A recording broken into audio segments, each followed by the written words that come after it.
Assalamualaikum warahmatullahi wabarakatuh. Alhamdulillahilladzi khalaqal mauta wal hayata liyabluwakum ayyukum ahsanu amala. Asyhadu an la ilaha illallah wahdahu la syarika lah wa asyhadu anna Muhammadan abduhu wa rasuluh.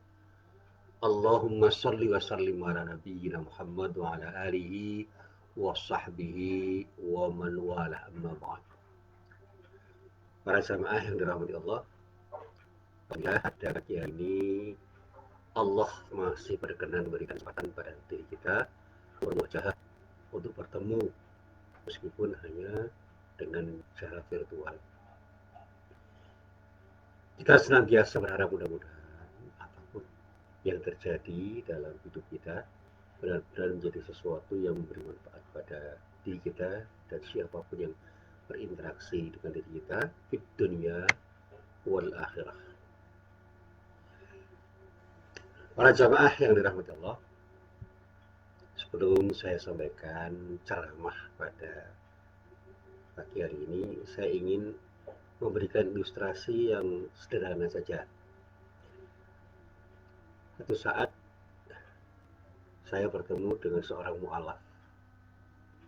Ya, bukan mu'alaf dalam arti baru saja masuk Islam, tetapi mu'alaf dalam arti menemukan keberislamannya setelah sekian lama dia mencoba untuk mencari tahu tentang apa yang seharusnya dia lakukan sebagai seorang muslim.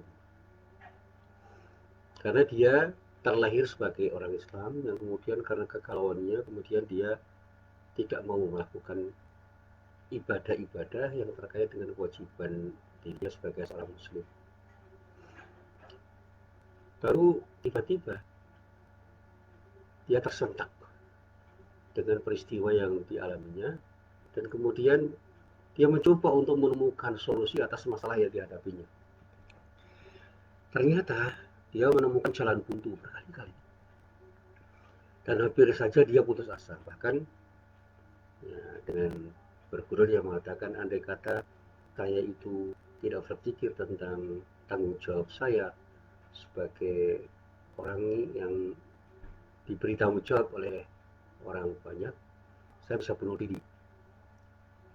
Nah, cerita ini mungkin dia lebih-lebihkan, saya tidak tahu persis karena waktu dia bercerita itu dengan semangatnya dia ceritakan semua. Tapi saya menangkap substansinya bahwa dia pernah galau, dia pernah resah. Karena apa?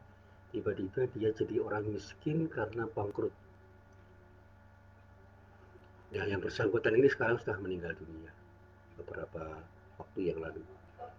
Alhamdulillah, saya ikut menyolatkan dan ikut menguburnya, dan pada saat dikubur saya diminta oleh salah seorang anggota keluarganya untuk mendoakan di atas kuburannya.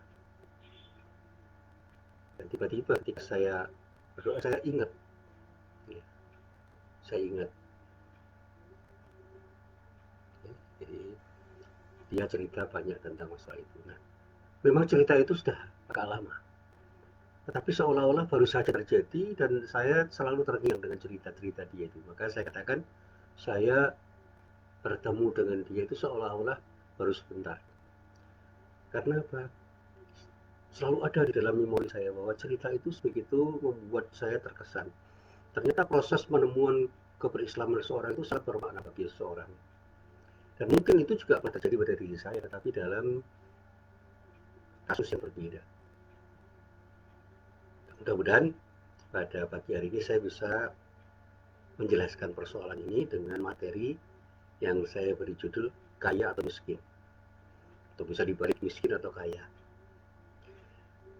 Para jamaah yang dirahmati Allah, terkait dengan judul itu, saya katakan pada diri saya sendiri bahwa tidak semua orang bisa bersyukur ketika mendapatkan nikmat, dan sebaliknya juga tidak semua orang bisa bersabar ketika mendapatkan musibah. Dan saya katakan hanya orang-orang yang beriman yang tetap mampu menyikapi hidupnya dengan benar, dengan sikap syukur dan sabarnya. Untuk itu Allah mengingatkan kita misalnya di dalam Al-Quran surat Al-Fajr surat nomor 89 ayat 15 dan 16. Di dalam ayat itu Allah berfirman, A'udzubillahi minasyaitonirrajim. Fa ammal insanu idza mabtalahu rabbuhu fa akramahu wa na'amahu fa yaqulu rabbi akraman. Wa amma idza mabtalahu fa qadara alaihi rizqahu fa yaqulu rabbi ahanan. Ya, kalau diterjemahkan dengan sedikit bebas, saya katakan begini. Setiap orang, setiap manusia, itu kalau diuji oleh Allah, Tuhannya, dengan cara dimuliakan oleh Allah,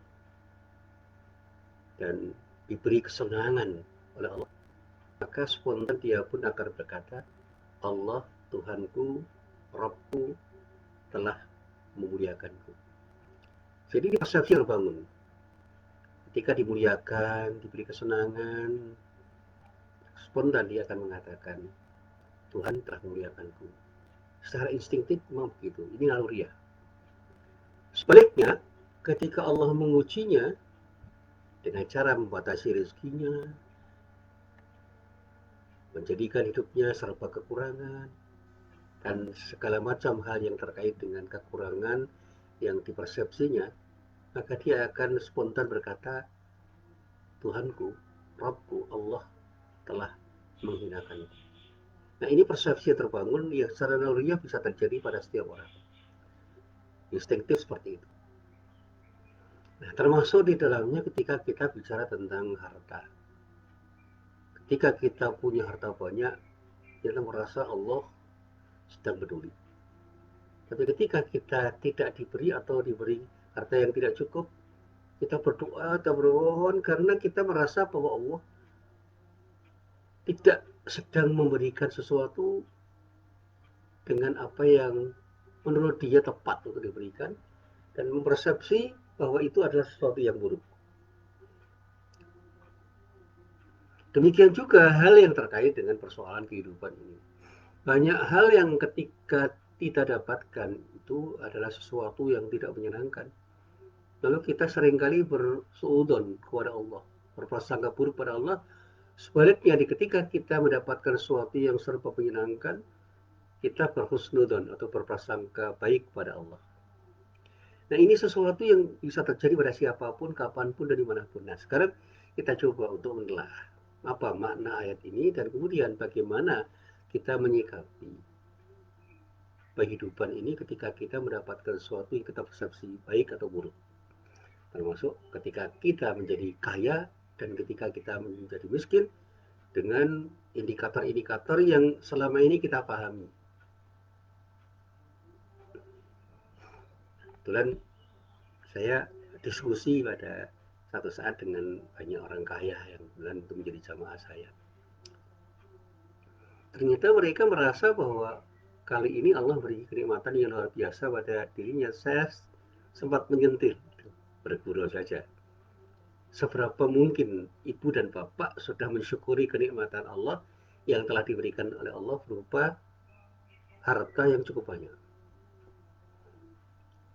Zakat bapak dan ibu sudah Anda bayar, sudah ibu bapak bayar dengan sebaik-baiknya, bukan hanya dengan sebenar-benarnya, dengan sebaik-baiknya artinya apa?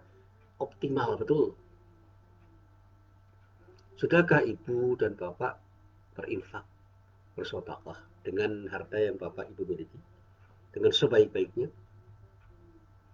Kalau jawabnya belum, mestinya kita ini jangan terlalu bangga dengan kekayaan yang diberikan Allah, karena itu adalah titipan untuk menguji apakah kita bisa bersyukur dengan kenikmatan itu. Sebaliknya, saya pernah berjumpa dengan orang yang sering mengeluh karena dirinya merasa tidak memiliki kecukupan harta, apalagi saat ini dalam situasi pandemik seperti sekarang ini kan banyak orang yang mengeluh, karena banyak orang yang disebut UMB, orang miskin baru. Mereka mengeluh dan mengeluh. Nah, pertanyaannya, kalau saya mau bertanya, tapi saya tidak tega bertanya, seberapa mungkin kita sudah bisa bersabar dengan apa yang kita alami? Karena itu bentuk ujian dari Allah untuk membuat kita itu menjadi seseorang yang bersabar dari sesuatu yang telah kita alami. Sehingga dalam keadaan kita itu tidak atau kurang punya harta, kita tetap saja ingat kepada Allah dan pada saatnya pun bisa berupaya untuk melakukan sesuatu yang terbaik dalam rangka untuk meraih sesuatu yang terbaik dari Allah Subhanahu wa taala. Karena sesuatu yang terbaik dari Allah itu tidak harus hanya kita raih dengan harta, dengan cara apapun. Nah, ini yang juga saya sampaikan kepada orang-orang yang kini tengah dalam tanda petik berkuasa, punya jabatan. Sejauh mana mereka itu telah melakukan tindakan dengan jabatan yang mereka sandang, yang mereka emban, yang mereka dapatkan. Dan itu juga pernah saya sampaikan pada orang-orang yang sekarang diberi kecukupan oleh Allah berupa ilmu yang menurut pandangan banyak orang termasuk dirinya itu sebuah kelebihan dibandingkan orang lain. Seberapa mungkin dia telah memberi manfaat pada banyak orang dengan ilmunya itu, atau justru semakin sombong dengan ilmu yang tinggi yang dia miliki. Apalagi sekarang kan orang-orang yang berilmu itu bisa kemudian mendapatkan gelar-gelar yang luar biasa, yang kemudian ketika diterapkan, ditulis itu menjadikan dirinya bangga. Misalnya ada profesor, doktor, apalagi PhD, dan yang lain-lain. Itu menjadi seorang yang tiba-tiba merasa lebih baik daripada orang yang lain, dan ketika mencantumkan gelar itu ada kemungkinan sedikit kesombongan itu muncul di dalam dirinya. Dan itulah sikap mayoritas manusia.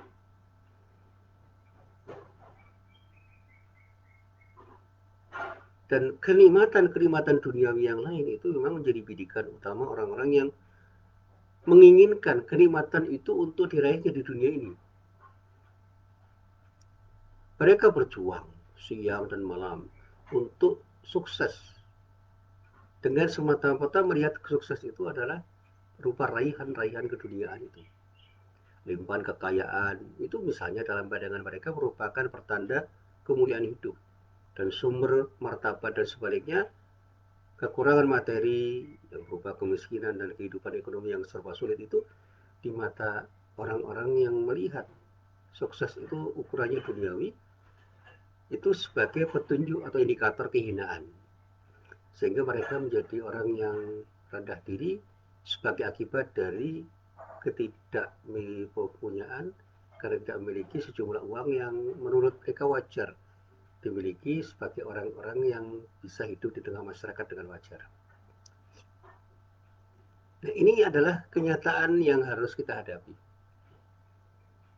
Nah, atas dasar itu, saya mencoba untuk menelusuri bagaimana para ulama menjelaskan ayat ini. Nah, saya baca beberapa kitab tafsir. Memang sebagian ulama mengatakan bahwa melalui ayat ini sebenarnya Allah mengabarkan, memberikan informasi tentang salah satu sifat orang kafir. Ketika mereka menerima limpahan harta dan tatkala mereka memiliki kekurangan materi yang kemudian terkesan terhimpit oleh kesulitan ekonomi. Sebagian ulama ada yang menyebutkan bahwa peristiwa itu merupakan sifat bawaan setiap manusia yang bersumber dari sifat jahil, kebodohan atau ketidaktahuan tentang sesuatu masalah yang dia hadapi. Dan bahkan dikatakan itu bagian dari zulm, kezaliman orang, karena apa? Tidak bisa bersikap proporsional. Karena kurang lebih itu adalah bagian dari sesuatu yang sangat mungkin terjadi pada diri orang. Ada orang yang kurang kaya, kurang pinter, kurang kuat secara fisik, kurang kuat secara spiritual, dan sebaliknya ada orang yang sangat kuat dalam beberapa hal. Itu adalah sunnatullah saja, tentuan Allah yang akan terjadi pada setiap orang dimanapun dan kapanpun. Dan kita hanya diminta untuk bersikap dengan dua sikap, syukur dan atau sabar. Syukuri semua kenikmatan yang diberikan oleh Allah pada diri kita, dan bersabarlah untuk menerima apapun ujian yang datang dari Allah ketika kita misalnya belum mendapatkan sesuatu yang kita dambakan, kita harapkan, kita inginkan. Dan bahkan dalam hal ini mestinya seseorang tidak harus sombong ketika mendapatkan kenikmatan apapun dari Allah. Sebaliknya, ketika belum mendapatkan kenikmatan dari Allah yang dia inginkan, diharapkan, dan bisa kemudian membuat dirinya itu nyaman, ya nggak usah rendah diri. Nah, Kata-kata fa'ammal insanu idza mabtalahu rabbuhu fa'akramahu wa na'amahu fayaqulu rabbi akraman. Manusia itu ketika diuji oleh Allah dengan dimuliakan dan diberi kesenangan, kemudian dia akan berkata, Tuhanku telah memuliakanku. Pada ayat ini Allah mencoba untuk meyakinkan kepada manusia bahwa keluasan rezeki itu tidak seharusnya dipersepsi sebagai pertanda bahwa Allah telah menganugerahkan kemuliaan. Memang faktanya tidak selalu demikian. Karena ujian-ujian berupa kelimpahan harta itu bisa membuat orang sombong, dan pada saatnya orang akan terjebak pada sikap dan perilaku yang tidak seharusnya mereka lakukan ketika mereka beribadah kepada Allah. Jadi kelimpahan harta itu bisa jadi justru membuat dia semakin terpuruk karena jauh dari rahmat Allah. Nah, sebaliknya kalau kita teruskan ayat itu, ketika orang itu belum diberi sesuatu yang diharapkan, jangan dipersepsi sebagai sesuatu yang buruk dari Allah. Karena justru dengan ujian-ujian seperti itu, Allah ingin memberikan kekuatan kepada diri orang itu untuk bersabar atas apa yang diberikan oleh Allah berupa ujian-ujian itu. Sehingga orang itu menjadi orang kuat untuk menghadapi persoalan-persoalan hidup yang mungkin saja setiap saat akan berkembang menjadi lebih berat. Dan di dalam ayat yang lain, misalnya kita kuat di dalam surat Al-Mu'minun, surat nomor 23 ayat 55 sampai ayat 56, Allah berfirman dengan bertanya begini, ayah sabuna anna ma numidduhum bihi min mali wa banina nusari'u lahum fil khairat bal la yash'urun. Apakah mereka mengira bahwa harta dan anak-anak yang kami berikan kepada mereka itu berarti bahwa kami bersegera memberikan kebaikan-kebaikan kepada mereka? Tidak. Sebenarnya mereka itu tidak sadar bahwa apa yang diberikan Allah itu ujian bagi mereka. Sebaliknya di dalam surat Al-Fajr ayat 16 yang dikatakan wa amma idza mabtalahu faqadara alaihi rizqahu wa yaqulu rabbi ahanan. Apabila kalau kita baca dengan bahasa sederhana, ketika Allah itu mengujinya dengan membatasi rezekinya, membatasi kesenangannya dengan hidup serba kekurangan, maka spontan orang akan mengatakan Tuhan telah menghinakanku. Ini adalah persepsi yang terbangun secara tidak benar. Karena ujian seperti itu seharusnya disikapi. Ini bagian dari cinta Allah yang diberikan Allah untuk menguji kesabaran kita. Ketika Allah menguji manusia dengan menyempitkan rezeki misalnya, memang sebagian orang punya anggapan bahwa hal itu merupakan bentuk kehinaan dan harus diterima sebagai sebuah kehinaan. Nah, bagi orang yang beriman, tidak begitu. Itu adalah bagian dari cara Allah menyapa diri kita untuk membuat kita bisa melalui hidup itu dengan sabar. Sehingga Imam Al-Qurtubi, seorang ulama tafsir, mengatakan bahwa salah satu sifat orang kafir adalah ketika kemuliaan dan kehinaan pada pandangan mereka itu didasarkan pada sedikit atau kurangnya kekayaan yang dimiliki seseorang. Jadi cara pandang itu adalah cara pandang orang kafir. Karena apa? Mereka tidak bisa melihat takdir Allah itu dengan sikap positif, dengan persepsi yang kemudian melahirkan husnudzon pada apapun yang diberikan oleh Allah, dan pada saatnya bisa saja dia bersuudzon atau berprasangka buruk pada Allah. Itulah sifat orang kafir. Sekali lagi, kekayaan itu jangan pernah dipandang sebagai kemuliaan, dan sebaliknya kekayaan yang kurang itu jangan dipandang sebagai pertanda ketidakmuliaan. Sehingga kalau kita itu kebetulan tidak menjadi orang kaya atau bahkan disebut sebagai orang miskin, jangan kemudian kita merasa dihinakan oleh Allah. Allah tidak pernah menjadikan kekayaan dan kemiskinan itu sebagai sesuatu yang pada saatnya harus dipersepsi oleh hambanya sebagai sesuatu yang mulia atau hina. Lapangnya rezeki bagi siapapun yang dikehendaki Allah dan sempitnya rezeki bagi siapapun yang dikehendaki Allah itu sudah diukur oleh Allah dengan ukuran-ukuran yang tepat, karena Allah tahu apa yang terbaik yang diberikan oleh Allah pada setiap hambanya. Allah memberikan kekayaan pada orang yang siap untuk menjadi orang kaya. Allah belum memberikan kekayaan pada orang yang belum siap menjadi orang kaya. Sehingga persepsi yang terbangun itu selalu positif di mata orang yang beriman. Allah mencintai setiap hambanya dengan cara yang beragam. Nah, kita bisa melihat apakah semua orang kaya itu bisa bersyukur? Atau sebaliknya, apakah semua orang miskin itu pasti akan serba mengeluh dan tidak bersabar atas apa yang menimpa dirinya? Tidak juga. Ya, cerita para nabi, para rasul, para sahabat Rasulullah itu kan bisa kita pakai sebagai ibrah, sebagai pelajaran. Siapapun nama sahabat itu kan mereka punya kelebihan-kelebihan yang pada saatnya kita bisa belajar dari kehidupan mereka. Nah, di dalam ayat ini memang ada kata-kata yang disebut bantahan.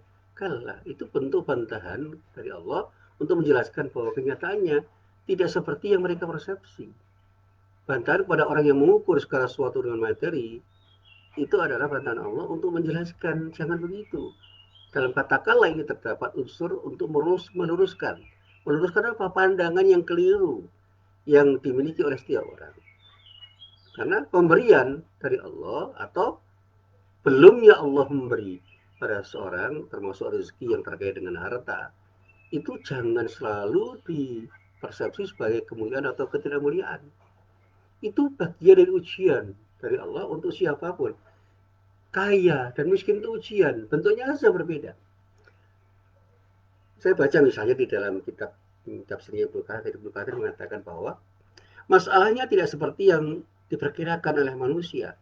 Tidak seperti pandangan yang menyatakan bahwa Allah itu memberikan kekayaan pada orang yang dicintai dan tidak memberikan kepada orang yang tidak dicintai. Sehingga sempitnya rezeki itu dipandang sebagai kebencian Allah kepada orang itu, atau sebaliknya berlimpahnya kekayaan itu membuktikan cinta Allah pada dirinya. Nah, cara berpikir seperti itu adalah cara berpikir yang menurut Ibnu Katsir adalah cara berpikir yang perlu kita perbaiki.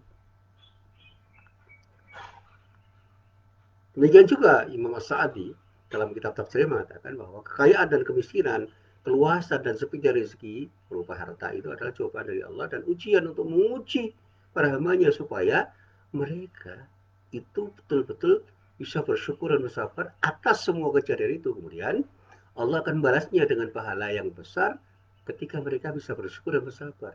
Siapapun yang tidak bisa bersyukur dan bersabar atas kejadian itu, maka Allah justru akan membalasnya dengan adab yang pedih. Sehingga ayat yang terkenal ya di dalam surat Ibrahim ayat 7 yang dikatakan dalam bahasa sederhana, orang itu ketika bersyukur akan diberi tambahan kenikmatan, sementara yang kufur akan diazab. Itu adalah ayat yang perlu kita renungkan.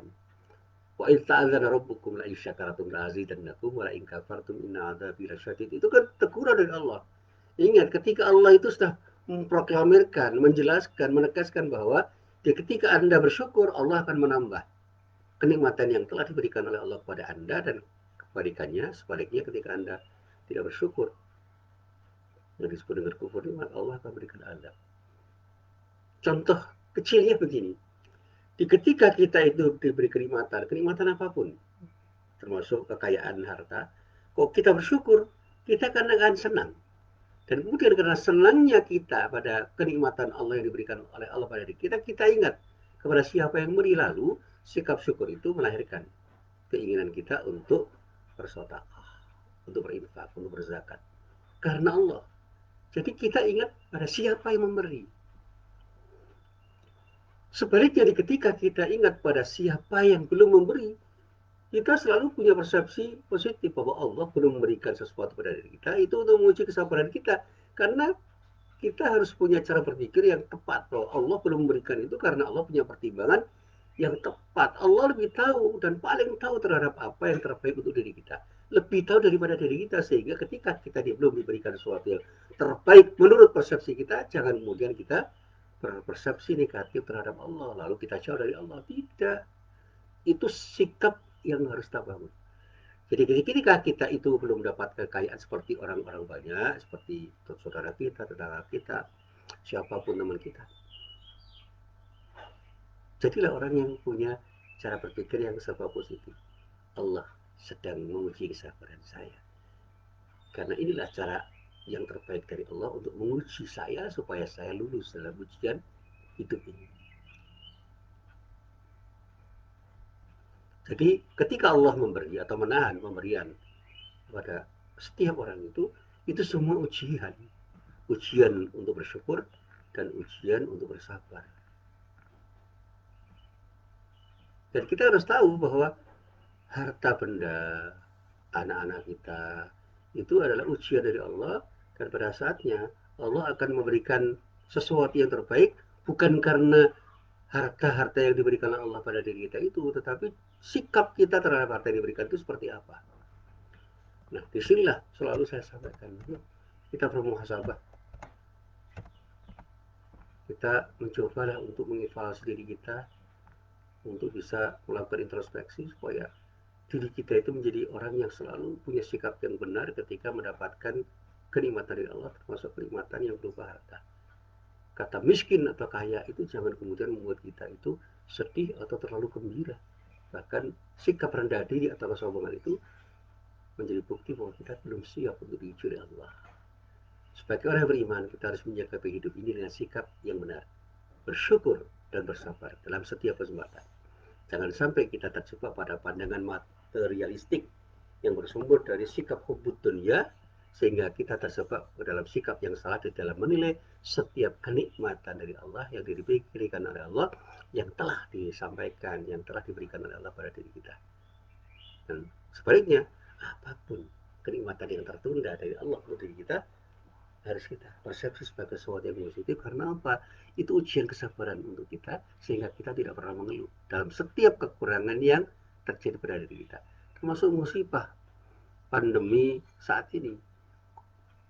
Yang namanya virus corona itu makhluk Allah. Apapun persepsi diri kita terhadap makhluk Allah itu, mari kita coba untuk kita luruskan bahwa itu bagian dari ujian dari Allah yang tidak perlu membuat kita mengeluh, apalagi resah, gelisah, panik. Gak perlu, serahkan semua kepada Allah. Karena pada saatnya Allah akan memberikan yang terbaik untuk diri kita dengan ujian-ujian itu. Dan pada setiap kita keluar dari ujian, jangan kemudian sombong, karena semuanya itu adalah bagian dari cara Allah untuk menguji diri kita, bagaimana kita selalu bisa ingat kepada Allah. Nah, pandangan-pandangan materialistik dari orang-orang yang merasa pintar itu bukanlah pandangan yang pantas dimiliki oleh setiap orang yang beriman. Dan oleh karena itu kita harus menjauhi betul cara pandang seperti itu, agar kita tidak terjebak pada sikap kufur atas nikmat Allah. Allah mencintai orang-orang yang betul-betul bersyukur dan bersabar, tetapi juga sebaliknya. Kita harus tahu bahwa Allah tidak senang pada orang-orang yang bersifat kufur terhadap nikmat-nikmat Allah. Dan kalau kita pada saatnya mendapat nikmat, ayo kita ingat pada si pemberi nikmat, yaitu Allah, sehingga kita bisa bersyukur. Dan ketika kita belum mendapatkan nikmat atau mendapatkan musibah, apapun bentuk musibah itu, segeralah kita ingat kepada Allah. Karena dengan ingat kepada Allah, semua akan menjadikan diri kita tenang, nyaman, dan damai. Dan pada akhirnya, insya Allah, Allah akan memberikan yang terbaik pada diri kita dengan sikap kita itu. Sekali lagi, mari syukuri semuanya dan bersabarlah untuk tidak terjebak pada sikap yang tidak benar ketika mendapatkan nikmat dan mendapatkan musibah yang datang dari Allah Subhanahu wa taala. Sehingga kaya miskin, jangan kemudian kita menjadi atau menjadikan diri kita sombong atau rendah diri, karena itulah cara Allah untuk menyapa diri kita sebagai orang yang beriman. Inilah apa yang bisa saya sampaikan kepada para jamaah, mudah-mudahan bermanfaat. Billahi taufiq wal hidayah. Assalamualaikum warahmatullahi wabarakatuh.